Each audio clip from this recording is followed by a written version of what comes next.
현재 독일 국회의사당의 난방 시스템이 한국의 전통 기술인 온돌이라는 사실을 알고 계셨나요?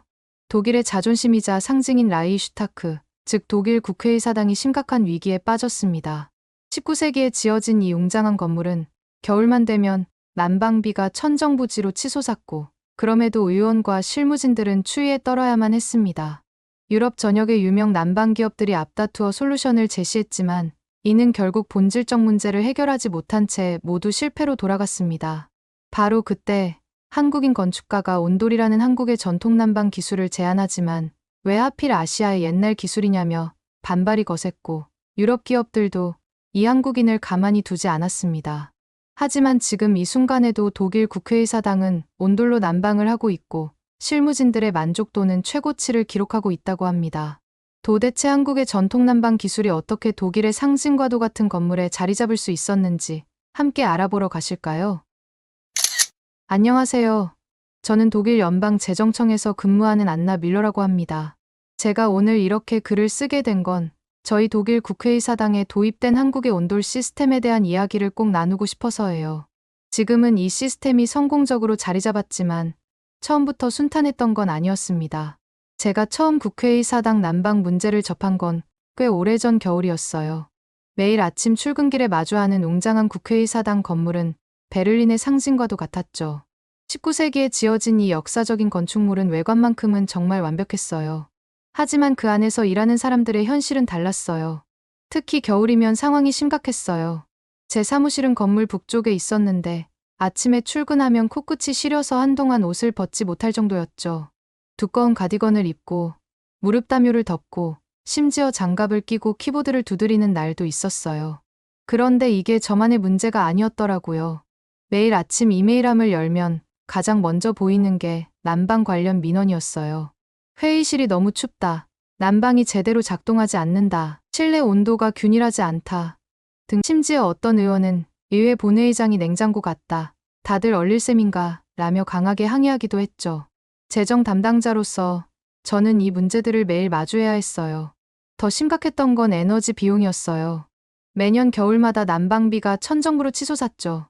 19세기에 설계된 중앙 난방 시스템은 에너지 효율이 형편없었어요. 라디에이터를 최대로 가동해도 건물 구석구석까지 따뜻해지지 않았고, 그런데도 에너지 소비량은 계속해서 증가했죠. 쾌쾌한 먼지 냄새가 나고 얼굴이 쩍쩍 갈라지는 건 말할 것도 없고요. 매일 아침 신문을 펼치면 에너지 가격 상승에 대한 기사가 첫 페이지를 장식했고, 정부는 에너지 절약을 강조하는 캠페인을 연일 진행했죠.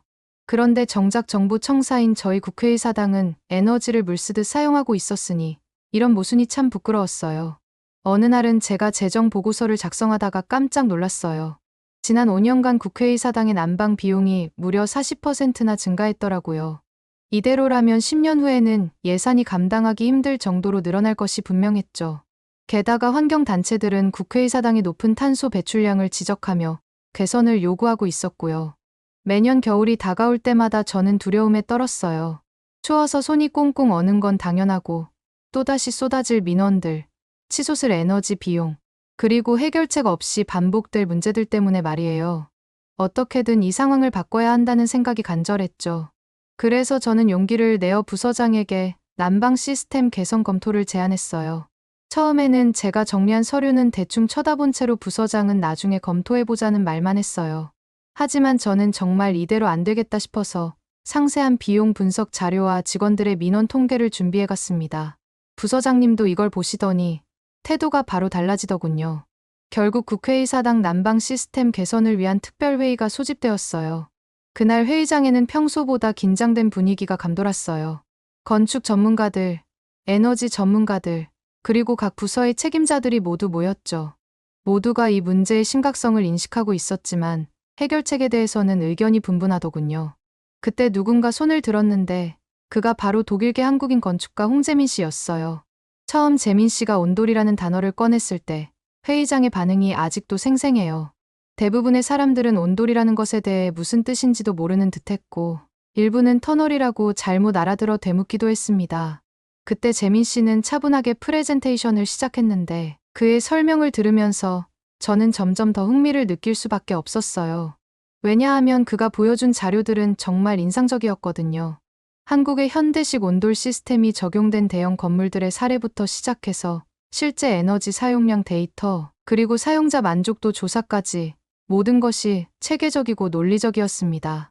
특히 제 눈길을 사로잡은 건 에너지 절감 효과였어요. 기존 난방 시스템 대비 30%나 절감된다니 재정 담당자로서 무시할 수 없는 수치였죠. 하지만 제 생각과 달리 회의장의 분위기는 차가웠어요. 특히 독일의 유명 건축가 헨리 슈미트는 재민 씨 의견에 거의 적대적이었습니다. 그는 자리에서 벌떡 일어나더니 저희가 왜 구식 아시아 기술을 도입해야 하나요? 라며 비아냥거렸어요. 그의 말에 많은 사람들이 동조하는 듯했고 저조차도 분위기 때문에 잠시 망설여질 수밖에 없었죠. 그런데 재민 씨의 반응은 예상 밖이었어요. 압박감이 장난이 아닌 이 분위기에서 그는 오히려 차분히 미소를 지으며 이렇게 말했죠. 슈미트 씨, 온도를 구식이라고 표현하는 것이 적절하다고 생각하시나요? 수천 년간 혹독한 추위 속에서 살아남기 위해 발전시켜온 과학이 지금도 많은 곳에서 사용이 되고 있는데 어떻게 구식이 될 수 있을까요? 이어서 그는 현대식 온돌 시스템의 작동 원리를 설명하기 시작했어요. 제가 알던 난방 시스템과는 완전히 다른 개념이었죠. 그의 설명에 따르면 온돌의 역사는 정말 흥미로웠어요. 예전에는 아궁이에서 불을 지펴서 방바닥 아래를 데웠다고 하더군요. 그 열이 전도와 복사, 대류라는 세 가지 방식으로 전달되면서 방 전체를 따뜻하게 만들었다고 했어요. 현대식 온돌은 이 원리를 그대로 살리면서도 더욱 편리하고 효율적으로 발전했더군요. 아궁이 대신 보일러를 사용하고 바닥 아래에 온수관을 설치해서 온수를 순환시키는 방식이래요. 라디에이터처럼 한 곳에서 뜨거운 열기를 내뿜는 게 아니라 바닥 전체가 고르게 열을 발산한다는 점이 특히 매력적이었어요. 더 놀라웠던 건 에너지 효율성이었어요. 바닥에서 직접 열이 올라오기 때문에 실내 공기 전체를 높은 온도로 데울 필요가 없대요. 그래서 라디에이터나 공기 난방보다 에너지 소비가 훨씬 적다는 거예요. 게다가 바닥 난방은 먼지도 덜 일으키고 공기도 덜 건조하게 만든다니 건강에도 좋겠더군요. 재민 씨는 이건 단순한 난방 시스템이 아닙니다. 라고 강조했어요. 요즘은 스마트 기술과 결합해서 온도를 조절하거나 시간대별로 난방 스케줄을 자동으로 설정할 수도 있다면서요. 더구나 재민 씨가 보여준 수치들은 논란의 여지가 없었어요. 에너지 효율성, 실내 온도 균일도, 유지보수 비용, 모든 면에서 라디에이터와 비교가 되지 않을 정도로 기존 시스템보다 우수했죠. 특히 인상적이었던 건 실내 공기질이었어요. 라디에이터처럼 공기를 건조하게 만들지 않으면서도 효과적으로 실내 온도를 유지한다는 게 놀라웠죠. 그런데 갑자기 한 의원이 이건 중국의 전통 기술 아닌가요? 라고 물었어요. 그 순간 재민 씨의 표정이 확 굳어졌죠. 하지만 곧 그의 눈빛이 달라졌어요. 마치 오래 기다려온 질문을 받은 것처럼 차분하지만 확신에 찬 목소리로 설명을 시작했죠. 그가 들려준 온돌의 역사는 마치 한 편의 다큐멘터리 같았어요.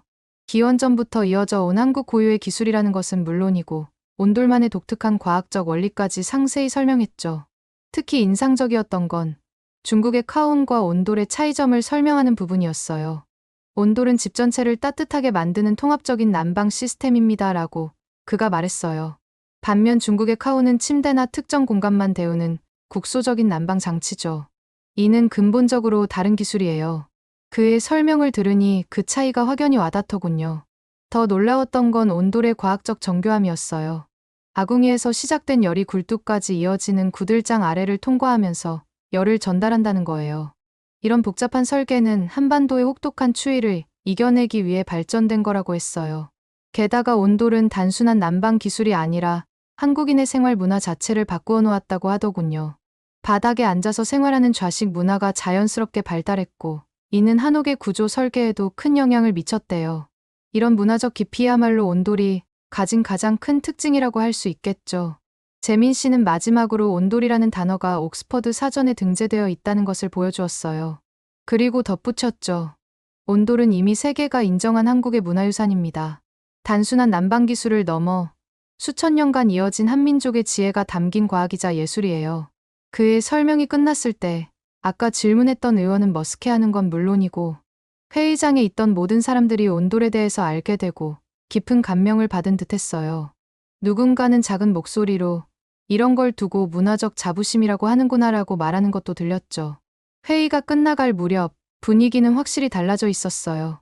반대하던 사람들도 이제는 진지하게 검토해볼 만하다는 표정이었습니다. 하지만 이것은 시작에 불과했어요. 얼마 지나지 않아 유럽의 대형 난방 기업들이 움직이기 시작했거든요. 유럽 난방 기업들의 로비는 상상 이상이었어요. 매일같이 누군가가 찾아와서 자사의 최신 난방 시스템을 소개했죠. 화려한 프레젠테이션과 함께 고급 레스토랑으로 식사 초대도 이어졌고, 심지어 직접 보여주겠다며 스위스 출장을 제안하는 회사도 있었어요. 특히 독일의 대형 난방 기업 비사는 엄청난 공세를 펼쳤어요. 최첨단 기술이 적용된 스마트 라디에이터라며 화려한 시연회를 열더군요. 원하는 대로 제어가 가능하고 최적 온도까지 조절할 수 있다는 설명에 많은 사람들이 감탄했어요. 값비싼 장비들이 줄지어 진열된 전시장을 보면서 저도 잠시 흔들렸죠. 그런데 재민 씨는 전혀 다른 시각을 제시했어요. 그는 조용히 질문을 던졌죠. 최첨단 기술을 더하는 것이 정말 최선일까요? 때로는 가장 단순한 것이 가장 효율적일 수 있습니다. 그의 말은 계속 제 머릿속에 맴돌았어요. 실제로 재민 씨가 보여준 온돌의 구조는 놀라울 정도로 단순했어요. 복잡한 기계 장치도 값비싼 센서도 필요 없습니다. 그저 바닥 전체가 하나의 거대한 난방 시스템이 되는 거예요. 마치 자연의 원리를 그대로 가져온 것 같았어요. 하지만 정치적 압박은 더욱 거세졌어요. 의원들은 왜 하필 한국 기술인가, 유럽의 기술력을 무시하는 건가, 라는 목소리가 커졌죠. 심지어 어떤 정치인은 독일의 자존심이 걸린 문제라며 과격한 발언까지 했어요. 그러던 어느 날, 재민 씨가 특별한 제안을 했어요. 한국 방문단을 구성하자는 거였죠. 100마디 말보다 한 번의 체험이 더 강력합니다라며 독일 실무진들이 직접 한국의 온도를 경험해봐야 한다고 강조했어요. 다음 날 아침, 예상치 못한 일이 벌어졌어요. 부서장이 갑자기 저를 사무실로 불렀거든요. 평소와 달리 그의 표정이 무척 단호해 보였어요. 안나, 당신이 한국에 다녀와야겠소. 우리는 독일의 기술을 써야 해요. 가서 직접 보고 왜 우리가 한국의 온도를 도입하면 안 되는지 상세한 보고서를 작성해 주시오. 순간 머리가 멍해졌어요. 저더러 한국에 가라고요? 13시간이나 비행기를 타야 한다고 하더군요. 솔직히 말도 안 되는 요구라고 생각했어요. 일이 한참 밀려 있는데 이걸 두고 한국이라뇨. 차라리 다른 동료를 보내면 안 되나 싶었죠. 하지만 부서장의 말투로 보아 이건 제안이 아닌 명령이었어요. 너무 먼데요.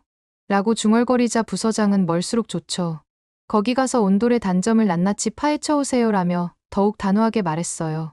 결국 저는 한숨을 쉬며 인천행 비행기 표를 예약했어요. 부서장의 뜻대로 온돌의 문제점을 찾아내서 독일 기술을 써야 한다고 증명해야 했으니까요. 그렇게 13시간의 긴 비행 끝에 인천공항에 도착했을 때는 이미 저녁이었어요. 시차 때문에 정신이 몽롱한 상태에서 저는 공항 카페에서 잠시 쉬어가기로 했죠. 따뜻한 아메리카노를 마시며 잠시 눈을 붙였는데 그만 가방을 두고 나와버린 거예요. 30분이나 지나서야 가방이 없다는 걸 깨달았을 때 저는 거의 패닉 상태였어요. 노트북과 중요한 서류들이 모두 들어있었거든요. 독일이었다면 이미 가방은 사라졌을 거예요. 베를린 중앙역에서 비슷한 일을 겪은 동료의 이야기가 떠올라 가슴이 덜컥 내려앉았죠. 하지만 재민 씨는 이상하리만치 침착했어요. 걱정 마세요. 한국은 달라요 라는 그의 말이 오히려 불안하게 들릴 정도였죠. 그런데 정말 놀라운 일이 벌어졌어요. 카페로 돌아갔을 때의 그 순간을 저는 평생 잊지 못할 것 같아요. 제가 당황한 표정으로 카운터에 가서 말을 걸려고 준비하고 있었고, 그런 저를 보더니 카페 직원이 친절하게 혹시 이 가방 주인이세요? 라고 물어보더군요. 심지어 제 가방을 더 안전하게 보관하기 위해 카운터 밑에 놓은 걸 보면서 한국이라는 나라는 도대체 어떤 나라이지? 라는 생각이 들었죠. 저희 일행 모두 깊은 충격에 빠졌어요. 특히 기술팀의 토마스는 이런 일은 프랑크푸르트 공항에서는 상상도 할 수 없다며 연신 고개를 저었습니다. 저는 문득 베를린에서 매년 신고되는 수천 건의 공항 내 분실 사건들이 떠올랐어요. 하지만 한국에서는 이 사건들과는 관련이 없다는 걸 바로 알 수 있었죠. 그날 밤 저희는 한옥스테이로 향했어요. 처음 한옥을 봤을 때는 솔직히 걱정이 앞섰어요. 난방은커녕 벽도 너무 얇아 보였거든요. 게다가 바닥에서 자야 한다니 독일에서는 상상도 할 수 없는 일이었습니다. 일하러 온 게 아니라 이 정도면 고생하러 온 게 아닐까 싶었어요. 하지만 방문을 열자마자 저는 말문이 막혔어요. 차가운 바깥 공기와는 달리 방 안은 마치 겨울이 맞나 싶을 정도로 따뜻했거든요. 더 놀라운 건 그 따뜻함이 어디서 오는지 알 수 없다는 거였어요. 라디에이터도 없고 온풍기도 보이지 않는데 말이죠. 조심스럽게 바닥에 손을 대보았는데 그 순간 온몸에 전율이 흘렀어요. 바닥에서 온기가 스며오는 게 느껴졌거든요. 라디에이터의 뜨겁고 건조한 열기와는 전혀 달랐어요. 마치 따뜻한 모래사장을 걷는 것 같은 그런 자연스러운 따뜻함이었습니다. 처음에는 이불을 덮고 누워있는 게 어색했어요. 하지만 10분, 20분이 지나면서 점점 이상한 일이 벌어졌어요. 온몸이 평온해지면서 깊은 안정감이 찾아왔거든요. 마치 어머니의 품속에 안긴 것처럼 포근했어요.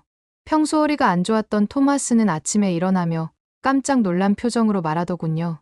20년 만에 처음으로 허리 통증 없이 잠들었어요. 어떻게 침대에서 자지 않았는데도 허리가 아프지 않을 수가 있는 거죠. 라고 말이에요. 재민 씨는 그런 토마스를 보면서 웃음으로 답해줬습니다. 다음 날 저희는 서울의 현대식 아파트를 방문했어요. 솔직히 여기서도 제 선입견은 완전히 무너졌죠. 현대식 온돌은 자유롭게 제어가 가능했고 각 방이 온도를 섬세하게 조절할 수 있었어요. 저희가 봤던 비사의 최첨단 시스템보다 더 직관적이고 효율적이었습니다. 특히 인상적이었던 건 에너지 모니터링 시스템이었어요. 실시간으로 에너지 사용량을 확인할 수 있었는데 같은 면적의 라디에이터 난방과 비교했을 때 차이가 확연했어요. 재정 담당자로서 저는 그 숫자들에 완전히 매료될 수밖에 없었습니다. 점심시간이 되자 재민 씨가 저희를 한 전통 식당으로 안내했어요. 당연히 맛있는 걸 먹으러 가겠지 하면서 굉장히 기대를 했는데 처음에 식당을 들어갔을 때 그곳을 보자마자 저희 모두 당황할 수밖에 없었습니다. 테이블도 의자도 없이 바닥에 앉아서 식사를 한다니 독일인인 저로서는 상상도 못한 광경이었거든요. 이게 뭐냐고 말하려는데 재민 씨가 웃으면서 말했어요. 이런 좌식 문화가 바로 온돌이 만들어낸 생활 방식이에요. 바닥이 따뜻하니까 자연스럽게 바닥에 앉아서 생활하게 된 거죠. 특히 겨울에는 이렇게 앉아있으면 발부터 따뜻해져서 온몸이 포근해진답니다. 반신반의하면서 바닥에 앉아보니 정말 신기한 경험이었어요. 차가울 거라고 생각했던 바닥이 적당히 따뜻했고 자세도 생각보다 편안했죠. 식사를 하면서 점점 엉덩이가 뜨끈뜨끈해지더니 온몸이 풀리는 느낌을 받았어요. 저뿐만 아니라 함께 온 독일 기술자들이 온돌의 매력에 빠져들 수밖에 없었습니다. 이건 단순한 난방 시스템이 아니라 수천 년 동안 발전해온 하나의 독특한 생활 문화라는 걸 몸소 느낄 수 있었거든요. 그날 저녁, 저희 팀은 늦게까지 호텔 로비에서 토론을 했어요. 처음에는 회의적이었던 엔지니어들도 이제는 온돌의 가능성을 진지하게 논의하기 시작했죠. 특히 유지보수 팀장인 마티는 이렇게 단순한 시스템이 이토록 효율적이라니 저희가 너무 복잡하게 생각했던 것 같다며 감탄했어요. 독일로 돌아온 후 저희 팀의 분위기는 완전히 달라져 있었어요. 처음에 부서장은 저한테 당연히 독일 기술을 도입할 수밖에 없는 거 아니냐는 식으로 얘기했지만 제가 작성해 온 보고서를 보고 그렇게 우기던 독일 기술도 단번에 꺾일 수밖에 없었어요. 아무리 독일 기술이 좋다고 하지만 재정 부서장으로서 비용을 생각하지 않을 수가 없었거든요. 그렇게 온돌이 도입되는 듯 했으나 실제 도입 과정은 생각보다 훨씬 복잡했어요. 7,500제곱미터의 면적뿐만 아니라 19세기에 지어진 저희 국회의사당의 구조는 현대식 온돌 시스템을 설치하기에 매우 까다로웠거든요. 게다가 역사적 건축물이다 보니 함부로 구조를 변경할 수도 없습니다. 그때 재민 씨가 또 한 번 놀라운 제안을 했어요. 한국의 기술팀을 직접 독일로 초청하자는 거였죠. 처음에는 다들 고개를 저었어요. 비용도 만만치 않았고 의사소통 문제도 있었으니까요. 하지만 재민 씨는 자신보다 더 온돌을 잘 아는 전문가가 꼭 필요하다고 했어요. 한국 기술팀이 도착한 첫날, 저는 약간의 걱정을 안고 그들을 맞이했어요. 그런데 그들의 첫 행동이 참 인상적이었어요. 도착하자마자 바로 일을 시작하는 게 아니라 꼼꼼하게 건물 구석구석을 살펴보더군요. 심지어 건물의 역사와 상징적 의미까지 공부해왔더라고요. 특히 기억에 남는 건 한국의 기술팀장의 말이었어요. 이 건물은 단순한 건축물이 아닙니다. 독일의 상징이라고 할 수 있죠. 저희는 이 역사적인 공간에 한국의 기술을 접목하는 영광을 얻었습니다. 감사합니다. 그의 진지한 태도에 저희 모두 깊은 감동을 받았어요. 그렇게 이곳저곳을 살펴본 결과 첫 번째 난관은 바로 바닥 구조였어요. 19세기의 돌과 목재로 이루어진 바닥은 현대식 온돌 시스템을 설치하기에는 너무 어려웠거든요. 저희 독일 엔지니어들은 불가능하다고 했지만 한국팀은 포기하지 않았어요. 그들은 매일 밤늦게까지 머리를 맞대고 해결책을 찾았죠. 결국 그들은 독창적인 방법을 고안해냈어요. 기존 구조는 최대한 보존하면서 새로운 층을 추가하는 방식이습니다. 특수 제작된 경량 자재를 사용해서 하중도 최소화했고요. 이 아이디어는 저희 건축가들의 찬사를 받았어요. 테스트 설치 과정에서도 예상치 못한 문제들이 계속 터져 나왔어요. 온도 조절 시스템이 독일의 전압과 맞지 않아 오작동을 일으키기도 했고, 한 번은 습도 차이 때문에 자재가 뒤틀린 적도 있습니다. 하지만 매번 한국팀은 놀라운 문제 해결 능력을 보여줬어요. 특히 인상적이었던 건 그들의 작업 방식이었어요.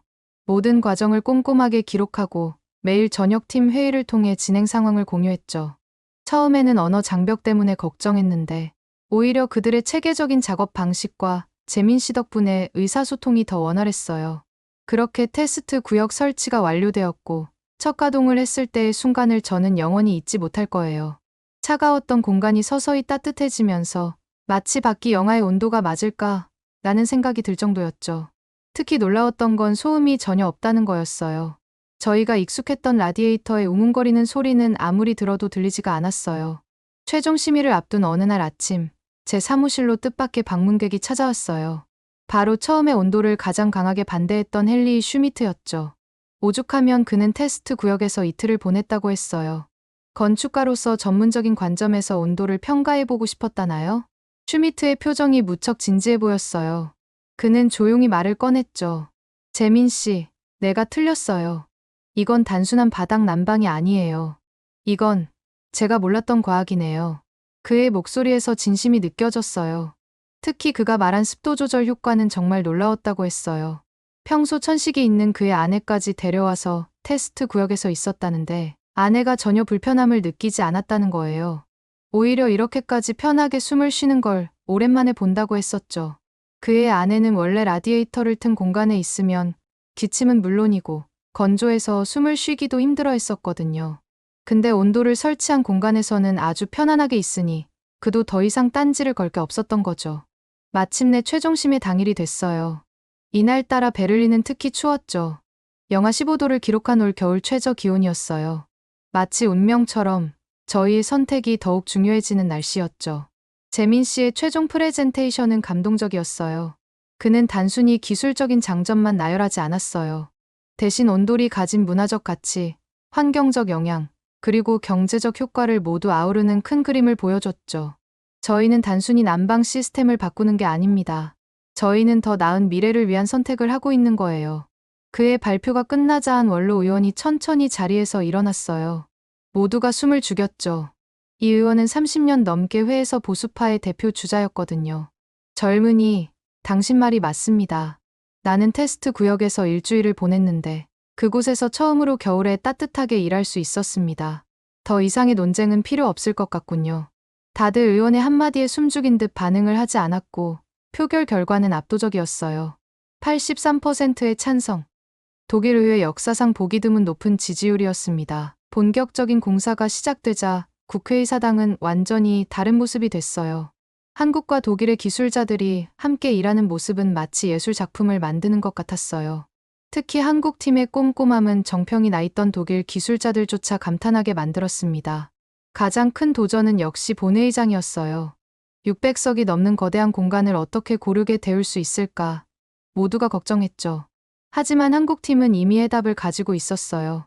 그들은 본회의장을 여러 개의 작은 구역으로 나누고 각 구역별로 최적화된 온도 조절 시스템을 설치했어요. 마침내 공사가 완료되고 첫 본회의가 열렸을 때 저는 방청석에 앉아 있었어요. 바깥 기온은 영하였지만 회의장 안은 말도 안 되게 따뜻했죠. 의원들의 표정이 평소와 달랐어요. 더 이상 추위에 떨거나 건조한 공기를 불평하지 않았거든요. 설치 완료 후 첫 달의 에너지 사용량 보고서를 받았을 때 저는 숫자를 3번이나 다시 확인했어요. 믿기지 않을 정도로 큰 변화였거든요. 에너지 소비량이 32%나 감소했고 이는 연간 약 150만 유로의 비용 절감을 의미했죠. 재정 담당자로서 이보다 더 기쁜 숫자는 없었어요.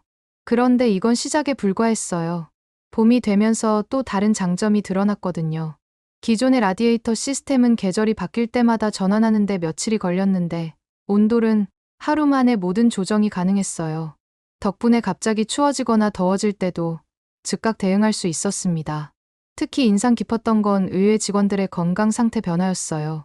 인사과의 보고에 따르면 겨울철 감기로 인한 병가가 전년 대비 45%나 감소했대요. 실내 습도가 적절하게 유지되면서 호흡기 질환이 크게 줄어든 거죠. 한 의원은 농담처럼 온돌이 의료보험료도 절약해주는군요. 라고 말하기도 하더라고요. 언론의 반응도 뜨거웠어요. 처음에는 독일 의회가 한국식 난방을 도입했다는 제목의 기사들이 많았는데 점차 전통과 현대가 만나 만든 에너지 혁신이라는 식의 진지한 분석 기사들로 바뀌어갔죠. 특히 독일 방송의 다큐멘터리는 큰 반향을 일으켰어요. 그들은 온돌의 역사부터 현대적 적용까지 상세히 다루면서 이것이 단순한 기술 도입이 아닌 문화적 혁신이라고 평가했거든요. 방송이 나간 후 다른 공공기관에서도 문의가 쇄도하기 시작했어요. 먼저 베를린 대학병원의 소아병동이 온돌을 도입했어요. 면역력이 약한 아이들을 위해 최적의 난방 시스템을 찾던 중이었다고 해요. 설치 후 하나들의 회복 속도가 눈에 띄게 빨라졌다는 평가가 나왔죠. 특히 천식이 있는 아이들의 증상이 크게 개선되었대요.